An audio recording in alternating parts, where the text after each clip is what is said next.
F'ċerimonja kommemorattiva li kienet organizzata l-ġimgħa li storiku ta' 8 ta' Settembru quddiem il-monument tal-assedju l-kbir tqedu kuruni ta' fjuri biex jitfakru r-rebħiet tal-poplu Malti f'żewġ assedji. Fil-fatt din iċ-ċerimonja annwali tfakkar dak li għal pajjiżna huwa jum il-Vittorja, ġurnata li għandha mhux biss rabta reliġjuża iżda fuq kollox storika l-ġens Malti.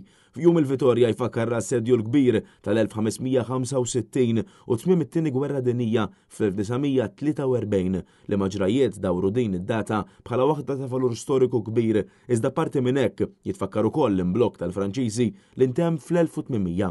F'pajjiżna jiġu ċelebrati l-festi ta' Marja Bambina fit-8 ta' Settembru f'erba' lokalitajiet l-Isla, in-Naxxar u l-Mellieħa f'Malta u fix-Xahar Għawdex. Intant f'din iċ-ċelebrazzjoni li saret fil-Belt ġew mfakkra dawk kollha li mietu waqt dan l-avvenimenti storiċi li jiġu mfakkra propju f'jum il-Vittorja. Dan apparti li nqraw ukoll poeżiji patriottiċi li jfakru jagħtu ġieħ lill-ġens Malti. Fl-aħħar ta' ċerimonja tqedu wkoll fjuri minn bosta personalitajiet distinti fosthom il-Prim Imħallef Mark Ketkuti, il-Prim Ministru, il-Wib tal-Partit Nazzjonalista Robert Kutajjar f'isem l-Oppożizzjoni u anke l-Speaker u rappreżentanti ta' istituzzjonijiet oħra li taw ġieħ kif jixraq. Kien hemm ukoll is-Segretarju Ġenerali tal-Partit Nazzjonalista Charles Bonello u l-President tal-Kumitat Eżekuttiv Joseph Grech li wkoll poġġew kuruna tal-fjuri f'riġlejn il-monument tal-assedju l-kbir.